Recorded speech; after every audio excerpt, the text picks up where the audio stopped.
ਸਤਿ ਸ੍ਰੀ ਅਕਾਲ, ਜੈ ਹਿੰਦ ਸਾਰਿਆਂ ਨੂੰ। ਅੱਜ ਦੀ ਵੀਡੀਓ 'ਚ ਸਭ ਤੋਂ ਪਹਿਲਾਂ ਤੇ ਮੈਂ ਇੱਕ ਗੱਲ ਕਰਨੀ ਚਾਹੁੰਦਾ। ਦੇਖੋ ਜੀ, ਮੈਂ ਜਦੋਂ ਆਇਆ ਸੀ ਨਾ, ਮੈਂ ਬੜਾ ਸੋਚ ਕੇ ਆਇਆ ਸੀ ਕਿ ਮੈਂ ਬੜੇ ਪਿਆਰ ਨਾਲ, ਸਤਿਕਾਰ ਨਾਲ ਆਪਣੀ ਕੌਮ ਨੂੰ, ਆਪਦੀ ਜਨਤਾ ਨੂੰ, ਆਵਾਮ ਨੂੰ ਸਮਝਾਉਂਗਾ, ਸਿੱਧੇ ਰਾਹ ਪਾਉਂਗਾ। ਪਰ ਮੈਂ ਭੁੱਲ ਗਿਆ ਸੀਗਾ ਕਿ ਮੇਰੀ ਜਿਹੜੀ ਜਨਤਾ, ਮੇਰੀ ਆਵਾਮ ਆ, ਉਹਨਾਂ ਦੀ ਜਿਹੜੀ ਜ਼ਿਹਨੀਅਤ ਹੈ, ਜੋ ਸੋਚ ਹੈ, ਉਹ ਕਿਹੋ ਜੀ ਹੈ ਤੇ ਉਹਨਾਂ ਨੇ ਮੇਰੇ ਨਾਲ ਕਿਵੇਂ ਪੇਸ਼ ਆਉਣਾ ਵਾ। ਸੋ ਮੇਰੀ ਆਵਾਮ ਮੇਰੇ ਨਾਲ ਪੇਸ਼ ਆਈ, ਉਹਨਾਂ ਨੇ ਆਪਦਾ ਪੇਸ਼ਾ ਦਿਖਾਇਆ, ਪਰ ਉਹ ਇੱਕ ਗੱਲ ਭੁੱਲ ਗਏ ਸੀਗੇ ਕਿ ਮੈਂ ਵੀ ਉਹਨਾਂ ਚੋਂ ਹੀ ਆ। ਸੋ ਮੈਂ ਬਦਲੇ 'ਚ ਉਹੋ ਹੀ ਪੇਸ਼ੇ 'ਚ ਆ ਗਿਆ। ਸੋ ਅੱਜ ਮੈਂ ਕਲੀਅਰ ਕਰ ਦੇਣਾ ਚਾਹੁੰਦਾ ਕਿ ਮੈਂ ਆਪਣੀ ਕਿਸੇ ਵੀ ਵੀਡੀਓ 'ਚ ਗਾਲੀ ਨਹੀਂ ਦਊਂਗਾ, ਕਿਉਂਕਿ ਆਹ ਚਾਰ ਦੀਵਾਰੀ 'ਚ ਜਿੱਥੇ ਮੈਂ ਬੈਠਾ ਵਾਂ ਨਾ, ਇਹਦੇ ਤੋਂ ਬਾਹਰ ਮੈਂ ਗਾਲਾਂ ਨਹੀਂ ਕੱਢਦਾ। ਮੈਂ ਜਦੋਂ ਆਪਦੀ ਐਵਰੀਡੇ ਲਾਈਫ ਜਿਉਣਾ ਵਾਂ, ਮੈਂ ਕਦੇ ਗਾਲਾਂ ਨਹੀਂ ਕੱਢਦਾ। ਸੋ ਮੈਂ ਸਭ ਤੋਂ ਪਹਿਲਾਂ ਤਾਂ ਉਹ ਸਾਰੇ ਬੰਦੇ, ਕੁਝ ਬੰਦੇ ਹੈਗੇ ਆ ਜਿਨ੍ਹਾਂ ਤੋਂ ਮੈਂ ਮਾਫੀ ਨਹੀਂ ਸੀ ਮੰਗਣੀ ਚਾਹੁੰਦਾ, ਪਰ ਜੇ ਮੰਗੀਏ ਨਾ ਤੇ ਆਲ ਦਾ ਵੇ ਜਾਣਾ ਚਾਹੀਦਾ ਵਾ। ਸੋ ਮੈਂ ਜਿੰਨਿਆਂ ਨੂੰ ਵੀ ਅੱਜ ਤੱਕ ਵੀਡੀਓ 'ਚ ਗਾਲਾਂ ਕੱਢੀਆਂ ਵਾ, ਜਿਨ੍ਹਾਂ 'ਚ ਆਹ ਬਾਈ ਆਉਂਦਾ, ਆਹ ਬਾਈ ਆਉਂਦਾ, ਆਹ ਬਾਈ ਆਉਂਦਾ ਤੇ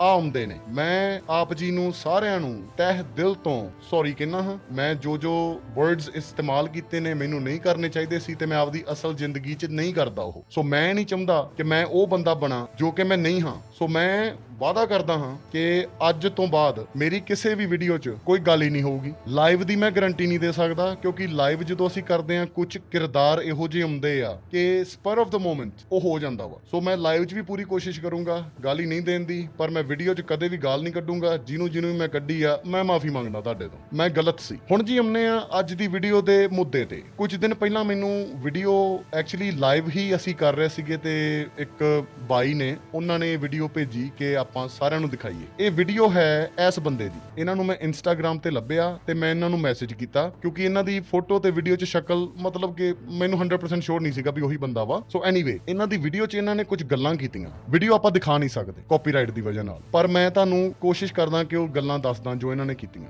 ਇਹਨਾਂ ਦੇ ਇੰਸਟਾਗ੍ਰਾਮ ਤੇ ਪਈ ਹੈ ਵੀਡੀਓ, ਉੱਥੇ ਜਾ ਕੇ ਵੇਖ ਲਓ। ਇਹ ਉਸ ਵੀਡੀਓ 'ਚ ਪ੍ਰਚਾਰ ਕਰ ਰਹੇ ਨੇ ਤੇ ਪ੍ਰਚਾਰ 'ਚ ਇਹ ਕਹਿੰਦੇ ਨੇ ਕਿ ਜਿਹੜੀ ਮਸਜਿਦ ਆ ਨਾ, ਆਪਾਂ ਜਿਹਨੂੰ ਮੱਕਾ ਮਦੀਨਾ ਕਹਿੰਦੇ ਆ, ਇਹ ਜਿੱਥੇ ਕਰਬਲਾ ਦਾ ਯੁੱਧ ਹੋਇਆ ਸੀ ਨਾ, ਜੰਗ ਹੋਈ ਸੀ, ਇਹ ਕਰਬਲਾ ਦਾ ਮੈਦਾਨ ਹੈ ਤੇ ਇੱਥੇ ਜਿਵੇਂ ਕਿ ਆਪਣੇ ਛੋਟੇ ਸਾਹਿਬਜ਼ਾਦੇ ਜਿਹੜੇ ਆ ਸ਼ਹੀਦ ਕੀਤੇ ਗਏ ਸੀ ਨਾ, ਉਵੇਂ ਇੱਥੇ ਇਸਲਾਮ ਦੇ, ਮੁਸਲਮਾਨਾਂ ਦਾ ਜਿਹੜਾ ਪ੍ਰੋਫਿਟ ਆ ਮੁਹੰਮਦ, ਉਹਦੇ ਨਿਵਾਸੇ, ਮਤਲਬ ਉਹਦੇ ਦੋ ਦੋਤੇ ਇੱਥੇ ਸ਼ਹੀਦ ਕੀਤੇ ਗਏ ਸੀਗੇ। ਤੇ ਮੁਹੰਮਦ ਸਾਹਿਬ ਜਿਹੜੇ ਸੀਗੇ, ਉਹ ਆਪਦੇ ਦੋਤਿਆਂ ਨੂੰ ਮਰਦੇ ਵੇਖ ਕੇ ਇੰਨਾ ਰੋਏ ਸੀ, ਇੰਨਾ ਰੋਏ ਸੀ ਕਿ ਉਹਨਾਂ ਦੀ ਜਿਹੜੀ ਦਾੜੀ ਆ ਨਾ, ਉਹ ਬਿਲਕੁਲ ਐਵੇਂ ਭਿੱਜ ਗਈ ਸੀ ਜਿਵੇਂ ਕਿ ਉਹ ਹੁਣੇ ਨਹਾ ਕੇ ਬਾਹਰ ਨਿਕਲੇ ਹੋਣ। ਇੰਨਾ ਰੋਏ ਮੁਹੰਮਦ ਸਾਹਿਬ ਵੇਖ ਕੇ ਆਪਦੇ ਦੋਤਿਆਂ ਨਾਲ ਹੁੰਦਾ ਜੋ ਹੋਇਆ। ਸੋ ਸਿੰਘੋ, ਮੈਂ ਤੁਹਾਨੂੰ ਕੁਝ ਗੱਲਾਂ ਦੱਸਣੀਆਂ ਚਾਹੁੰਦਾ। ਇਸ ਬਾਈ ਤੋਂ ਪਤਾ ਲੱਗਦਾ ਹੈ ਕਿ ਆਪਣੇ ਪ੍ਰਚਾਰ ਜਿਹੜਾ ਨਾ ਅੱਜ, ਇਹ ਉਹ ਦੁਕਾਨ ਹੈ ਜੋ ਵੇਖੋ ਵੇਖ ਸਾਰੇ ਖੁੱਲੀ ਬੈਠੇ ਆ। ਮੈਂ ਵਾਅਦਾ ਕੀਤਾ ਤੁਹਾਡੇ ਨਾਲ ਹੁਣੇ ਕਿ ਮੈਂ ਗਾਲ ਨਹੀਂ ਕੱਢਣੀ। ਸੋ ਤੁਸੀਂ ਸਮਝ ਸਕਦੇ ਹੋ ਕਿ ਮੈਂ ਕਿੰਨਾ ਕੰਟਰੋਲ ਕਰ ਰਿਹਾ ਵਾਂ ਇਹ ਬਾਈ ਨੂੰ ਬਾਈ ਕਹਿੰਦੇ ਹੋਏ ਵੀ।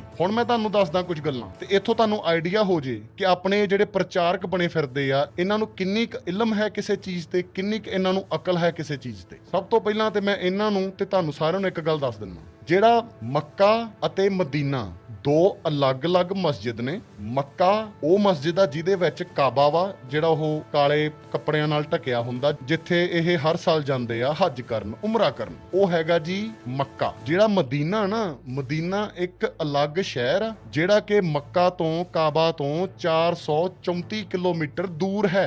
ਮੱਕਾ ਦੀ ਮਸਜਿਦ ਤੇ ਮਦੀਨਾ ਦੀ ਮਸਜਿਦ ਅਲੱਗ-ਅਲੱਗ ਮਸਜਿਦਾਂ ਨੇ, ਜਿਨ੍ਹਾਂ ਦੇ ਵਿੱਚ 434 ਕਿਲੋਮੀਟਰ ਦਾ ਫਾਸਲਾ ਹੈ। ਤੇ ਤੀਜਾ, ਇਹਨਾਂ ਨੇ ਕਰਬਲਾ ਦਾ ਮੈਦਾਨ ਬਣਾਤਾ ਉਹਨੂੰ ਕਿ ਇੱਥੇ ਹੁਸੈਨ ਤੇ ਹਸਨ ਸ਼ਹੀਦ ਹੋਏ ਸੀਗੇ। ਮੇਰੇ ਭਰਾ, ਮੇਰੀ ਗੱਲ ਸੁਣ, ਮੂੰਹ ਦੇ ਉੱਤੇ ਸਮਾਈਲ ਜੀ ਪਾ ਕੇ ਤੇ ਮਿੱਠੀਆਂ ਜੀਆਂ ਗੱਲਾਂ ਕਰਨ ਨਾਲ ਸੱਚੇ ਨਹੀਂ ਹੋ ਜਾਈਦਾ। ਕਰਬਲਾ ਇਰਾਕ ਵਿੱਚ ਹੈ। ਕਰਬਲਾ ਮੱਕਾ ਤੋਂ 1780 ਕਿਲੋਮੀਟਰ ਦੂਰ ਹੈ। ਸੋ ਇਹਨਾਂ ਨੇ ਤਿੰਨ ਜਗ੍ਹਾ, ਮੱਕਾ ਨੂੰ, ਮਦੀਨਾ ਨੂੰ ਤੇ ਕਰਬਲਾ ਨੂੰ, ਇੱਕ ਬਣਾਤਾ। ਹੁਣ ਮੈਂ ਪੁੱਛਦਾ ਤੁਹਾਡੇ ਤੋਂ ਵੀ ਜਿਹੜੇ ਬੰਦੇ ਨੂੰ ਇੰਨਾ ਨਹੀਂ ਪਤਾ ਮੱਕਾ ਕੀ ਆ, ਮਦੀਨਾ ਕੀ ਆ ਤੇ ਕਰਬਲਾ ਕੀ ਆ, ਉਹ 400 ਬੰਦੇ ਦੇ ਅੱਗੇ ਦੱਸ ਰਿਹਾ ਇਹ ਗੱਲਾਂ ਕਿ ਇੱਥੇ ਜੀ ਮੁਸਲਮਾਨਾਂ ਦੇ ਸਾਹਿਬਜ਼ਾਦਿਆਂ ਦੀਆਂ ਕੁਰਬਾਨੀਆਂ ਹੋਈਆਂ ਸੀ ਕਰਬਲਾ, ਤੇ ਬੱਚੇ ਬਣਾ ਕੇ ਦੱਸ ਰਿਹਾ ਉਹਨਾਂ ਨੂੰ। ਉੱਥੇ ਵੀ ਆਪਾਂ ਆਉਂਦੇ ਹਾਂ। ਜਿਨ੍ਹਾਂ ਨੂੰ ਇਹ ਬੱਚੇ ਦੱਸ ਰਿਹਾ ਨਾ, ਮੁਹੰਮਦ ਸਾਹਿਬ ਦੀ ਜਿਹੜੀ ਕੁੜੀ ਸੀ ਨਾ, ਫਾਤਿਮਾ, ਉਹਦਾ ਵਿਆਹ ਹੋਇਆ ਸੀਗਾ ਉਹਨਾਂ ਦੇ ਕਜ਼ਨ ਦੇ ਨਾਲ, ਜਿਹਦਾ ਨਾਮ ਸੀਗਾ ਅਲੀ, ਜੋ ਕਿ ਉਹਨਾਂ ਦਾ ਜਮਾਈ ਬਣਿਆ ਬਾਅਦ ਚ। ਉਹਨਾਂ ਦੇ ਜਿਹੜੇ ਬੱਚੇ ਸੀ, ਉਹਨਾਂ ਚੋਂ ਸੀਗੇ ਹਸਨ ਤੇ ਹੁਸੈਨ, ਜਿਹੜੇ ਕਿ ਸ਼ੀਆ ਮੁਸਲਮਾਨਾਂ ਦੇ ਇਮਾਮ ਮੰਨੇ ਜਾਂਦੇ ਆ। ਜਿਹੜਾ ਹਸਨ ਸੀ ਨਾ, ਉਹਦੀ ਮੌਤ ਅਪ੍ਰੈਲ 670 ਵਿੱਚ ਹੋ ਗਈ ਸੀ। ਉਹ ਉਦੋਂ 44 ਸਾਲ ਦਾ ਸੀਗਾ। 44 54 years old, ਜੋ ਕਿ ਹੁਸੈਨ ਦਾ ਵੱਡਾ ਭਰਾ ਸੀਗਾ। ਸੋ ਜਿਹੜਾ ਹੁਸੈਨ ਸੀਗਾ, ਹਸਨ ਦਾ ਨਿੱਕਾ ਭਰਾ, ਉਹ 10 ਅਕਤੂਬਰ 680 ਵਿੱਚ 54 ਸਾਲ ਦੀ 54 years old ਦੀ ਉਮਰ 'ਚ ਮਾਰਿਆ ਗਿਆ ਸੀ ਕਰਬਲਾ, ਇਰਾਕ 'ਚ। ਦੋਨਾਂ ਭਰਾਵਾਂ ਦੀ ਮੌਤ ਜਿਹੜੀ ਹੈ 10 ਸਾਲ ਅਪਾਰਟ ਸੀਗੀ ਤੇ 54 ਸਾਲ ਦਾ ਹੁਸੈਨ ਸੀ ਜਦੋਂ ਉਹ ਮਰਿਆ। ਉਹ ਕੋਈ ਛੋਟੇ ਸਾਹਿਬਜ਼ਾਦੇ ਨਹੀਂ ਸੀ। ਹਸਨ ਉੱਥੇ ਮਰਿਆ ਨਹੀਂ ਸੀਗਾ, ਹੁਸੈਨ ਉੱਥੇ ਮਰਿਆ ਸੀਗਾ ਤੇ ਹੁਸੈਨ 54 ਸਾਲ ਦਾ ਸੀ। ਹੁਣ ਮੈਂ ਤੁਹਾਨੂੰ ਮੁਹੰਮਦ ਸਾਹਿਬ ਦੇ ਰੋਂਦਿਆਂ ਦੀ ਗੱਲ ਦੱਸਦਾ, ਕਰਬਲਾ ਚ ਆ ਕੇ ਜਿਹੜੇ ਉਹ ਰੋਏ ਆ। ਇਸਲਾਮ ਦਾ ਜਿਹੜਾ ਪ੍ਰੋਫਿਟ ਆ ਨਾ ਮੁਹੰਮਦ, ਉਹਨਾਂ ਦੀ ਮੌਤ ਜਿਹੜੀ ਹੈ 8 ਜੂਨ ਸਨ 632 ਵਿੱਚ ਹੋਈ ਸੀ। ਮਤਲਬ ਹੁਸੈਨ ਤੋਂ 48 ਸਾਲ ਪਹਿਲਾਂ ਉਹ ਚੱਲ ਵਸੇ ਸੀਗੇ, ਹਸਨ ਤੋਂ 38 ਸਾਲ ਪਹਿਲਾਂ ਉਹ ਚੱਲ ਵਸੇ ਸੀਗੇ। ਇਹ ਬੰਦੇ ਨੇ ਉਹਨਾਂ ਨੂੰ ਵੀ ਕਬਰ ਚੋਂ ਕੱਢ ਕੇ ਖੜਾ ਕਰਤਾ ਕਰਬਲਾ ਚ। ਪਹਿਲਾਂ ਤਾਂ ਕਰਬਲਾ ਨੂੰ ਮੱਕਾ ਤੇ ਮਦੀਨਾ ਨੂੰ ਇੱਕ ਕਰਤਾ, ਉੱਥੇ ਲੈ ਗਿਆ ਉਹਨਾਂ ਨੂੰ। ਫਿਰ ਇਹਨੇ ਮੁਹੰਮਦ ਸਾਹਿਬ ਨੂੰ ਜਿਹੜਾ ਵਾ ਇੰਨਾ ਰਵਾਇਆ ਵੀ ਉਹਨਾਂ ਦੀ ਦਾੜੀ ਵੀ ਗਿੱਲੀ ਹੋ ਗਈ। ਆਹ ਬੰਦਾ ਪ੍ਰਚਾਰਕ ਬਣਿਆ ਫਿਰਦਾ। ਇਸ ਬੰਦੇ ਬਾਰੇ ਮੈਨੂੰ ਇੰਨੀ ਜਾਣਕਾਰੀ ਨਹੀਂ ਹੈਗੀ, ਪਰ ਜੋ ਵੀਡੀਓ 'ਚ ਵੇਖਣ ਨੂੰ ਦਿਸ ਰਿਹਾ ਹੈ ਉਹਦੇ ਤੋਂ ਆਹ ਪਤਾ ਲੱਗ ਰਿਹਾ ਵੀ ਇਹਦੇ ਅੱਗੇ ਜਿਹੜਾ ਦੀਵਾਨ ਲੱਗਾ ਹੋਇਆ ਹੈ ਨਾ, ਜਿਹਦੇ ਅੰਦਰ ਇਹ ਬਿਠਾ ਗੱਲ ਕਰ ਰਿਹਾ, ਉਹਦੇ ਅੰਦਰ ਐਟਲੀਸਟ 200, 400, 500 ਬੰਦਾ ਹੋਊਗਾ। ਹੁਣ ਤੁਸੀਂ ਵੇਖੋ ਵੀ ਇਹ ਜਿਹੜੀ ਨੌਲੇਜ ਦੇ ਰਿਹਾ ਉਹ ਬੰਦਿਆਂ ਨੂੰ, ਉਹ 400 ਬੰਦਾ ਅੱਗੇ ਜਾ ਕੇ WhatsApp ਤੇ ਭੇਜ ਰਿਹਾ ਵਾ, ਉਹ ਉਸ ਨੂੰ ਮੰਨ ਰਹੇ ਨੇ। ਹੁਣ ਇਹਨੇ ਤੁਲਨਾ ਕੀਤੀ ਕਿ ਜਿਵੇਂ ਆਪਣੇ ਸਾਹਿਬਜ਼ਾਦੇ ਸ਼ਹੀਦ ਹੋਏ ਸੀਗੇ, ਮੁਹੰਮਦ ਸਾਹਿਬ ਦੇ ਨਿਵਾਸੇ ਜਿਹੜੇ ਉਹਨਾਂ ਦੇ ਦੋਤੇ ਸੀਗੇ, ਨਿੱਕੇ ਨਿੱਕੇ ਸਾਹਿਬਜ਼ਾਦੇ, ਉਹ ਵੀ ਸ਼ਹੀਦ ਹੋਏ ਸੀਗੇ। ਇੱਕ 44 ਸਾਲ ਦੀ ਉਮਰ 'ਚ ਮਾਰਿਆ ਹੋਰ ਜਗ੍ਹਾ ਤੇ ਜ਼ਹਿਰ ਦੇ ਕੇ, ਇੱਕ 54 ਸਾਲ ਦੀ ਉਮਰ 'ਚ ਮਰਿਆ ਹੋਰ ਜਗ੍ਹਾ ਤੇ।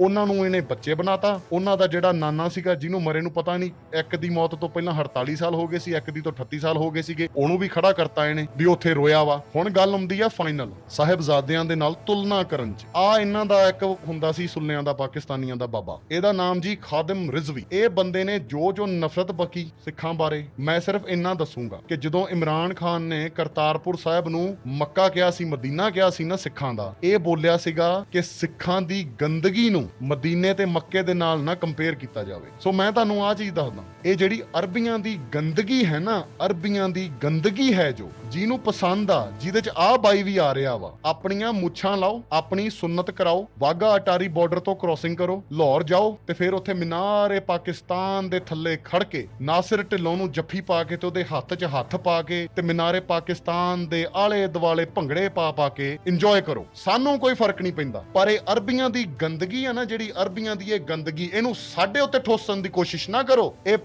ਪੰਥ ਰਹਿਣਾ, ਇਹ ਮਜ਼ਹਬ ਨਹੀਂ ਬਣਨ ਦੇਵਾਂਗੇ ਕਦੇ ਵੀ। ਜਿਹੜੀ ਤੁਸੀਂ ਸਾਹਿਬਜ਼ਾਦਿਆਂ ਦੇ ਨਾਲ ਕੰਪੇਅਰ ਕੀਤਾ ਨਾ, ਇਹਨੂੰ ਮੈਂ ਦਿੰਨਾ ਜਵਾਬ ਤੈਨੂੰ ਬਾਈ। ਇਹਨੇ ਕਿਹਾ ਧਰਮ ਯੁੱਧ ਹੋਇਆ ਤੇ ਉਹਨਾਂ ਦੇ ਸਾਹਿਬਜ਼ਾਦੇ ਉੱਥੇ ਸ਼ਹੀਦ ਹੋਏ। ਕੋਈ ਧਰਮ ਯੁੱਧ ਨਹੀਂ ਹੋਇਆ। ਕਲਮੇ ਪੜਨ ਵਾਲੇ ਜਿਹੜੇ ਪਾਵਰ 'ਚ ਸੀਗੇ, ਉਹਨਾਂ ਨੇ ਮਾਰਿਆ ਕਲਮੇ ਪੜਨ ਵਾਲਿਆਂ ਨੂੰ ਜਿਹੜੇ ਪਾਵਰ 'ਚ ਆਉਣਾ ਚਾਹੁੰਦੇ ਸੀਗੇ। ਤੇ ਉਹਨਾਂ ਦੋਵਾਂ ਪਾਰਟੀਆਂ 'ਚ ਤੇ ਸਾਡੇ ਸਾਹਿਬਜ਼ਾਦਿਆਂ 'ਚ ਇੱਕੋ ਚੀਜ਼ ਕਾਮਨ ਹੈ, ਉਹ ਆਹ ਵਾ ਕਿ ਸਾਡੇ ਸਾਹਿਬਜ਼ਾਦਿਆਂ ਨੂੰ ਜਿਹੜੇ ਮਾਰਨ ਵਾਲੇ ਸੀਗੇ ਉਹ ਵੀ ਕਲਮੇ ਪੜਨ ਵਾਲੇ ਸੀਗੇ। ਸੋ ਕਰਬਲਾ ਜੋ ਕਿ ਇਰਾਕ 'ਚ ਹੈ, ਉੱਥੇ ਕਲਮੇ ਪੜਨ ਵਾਲੇ ਯਜ਼ੀਦ ਨੇ ਕਲਮਾ ਪੜਨ ਵਾਲਾ ਹੁਸੈਨ ਮਾਰਿਆ ਤੇ ਕਲਮੇ ਪੜਨ ਵਾਲਿਆਂ ਨੇ ਸਾਡੇ ਸਾਹਿਬਜ਼ਾਦੇ ਸ਼ਹੀਦ ਕੀਤੇ, ਕਿਉਂਕਿ ਉਹਨਾਂ ਨੇ ਕਲਮਾ ਨਹੀਂ ਪੜਿਆ। ਸਾਡੇ ਉੱਤੇ ਅਰਬੀਆਂ ਦੀ ਗੰਦਗੀ ਨਾ ਠੋਸੋ। ਅਸੀਂ ਧਰਮ ਵਾਲੇ ਆ, ਅਸੀਂ ਪੰਥ ਵਾਲੇ ਆ ਤੇ ਅਸੀਂ ਉਹੋ ਹੀ ਰਵਾਂਗੇ। ਇਹ ਜੇ ਬੰਦੇ ਪ੍ਰਚਾਰਕ ਬਣੇ ਫਿਰਦੇ ਆ, ਮੈਂ ਦਰਖਾਸਤ ਕਰਦਾ ਵਾਂ ਸਾਰੀ ਜਥੇਬੰਦੀਆਂ ਨੂੰ, SGPC ਨੂੰ, ਦਮਦਮੀ ਟਕਸਾਲ ਨੂੰ, ਸਾਰੇ 5 ਤਖਤਾਂ ਨੂੰ, ਇਹ ਬੰਦੇ ਦਾ ਪ੍ਰਚਾਰ ਕਰਨ ਦਾ ਜਿਹੜਾ ਹੈ ਸਰਟੀਫਿਕੇਟ, ਜਿਹੜਾ ਵੀ ਤੁਸੀਂ ਜੇ ਦਿੰਨੇ ਆ, ਉਹ ਕੈਨਸਲ ਕੀਤਾ ਜਾਵੇ। ਇਹ ਬੰਦਾ ਕਿਤੇ ਵੀ ਪ੍ਰਚਾਰ ਨਹੀਂ ਕਰਨਾ ਚਾਹੀਦਾ। ਇਹ ਬੰਦਾ ਦੇ ਕੀ ਰਿਹਾ ਵਾ ਸਾਨੂੰ, ਕੀ ਕਹਿ ਰਿਹਾ ਵਾ ਵੀ ਅਸੀਂ ਹੁਣ ਕਲਮੇ ਪੜ ਲਈਏ।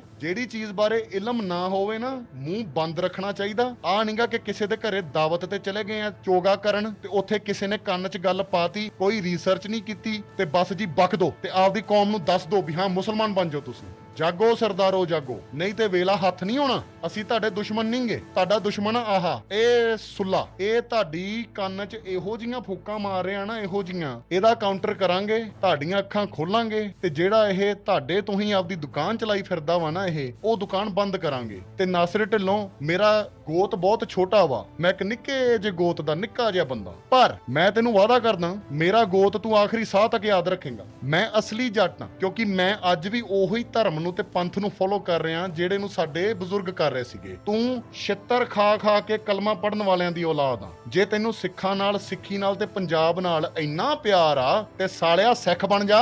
ਸੋ ਮੈਂ ਆਖਰੀ ਵਾਰ ਕਹਿਣਾ, ਇਹ ਜਿਹੜੀ ਅਰਬੀਆਂ ਦੀ ਗੰਦਗੀ ਆ ਨਾ, ਜਿਹੜੀ ਨਾਸਿਰ ਢਿੱਲੋਂ ਹੁਣੀ ਸੈਲੀਬ੍ਰੇਟ ਕਰਦੇ ਆ, ਸਾਨੂੰ ਨਹੀਂ ਚਾਹੀਦੀ। ਅਸੀਂ ਪੰਥ ਵਾਲੇ ਆ, ਅਸੀਂ ਪੰਥ ਵਾਲੇ ਰਵਾਂਗੇ। ਵਾਹਿਗੁਰੂ ਜੀ ਦਾ ਖਾਲਸਾ, ਵਾਹਿਗੁਰੂ ਜੀ ਦੀ ਫਤਿਹ। ਜੈ ਹਿੰਦ।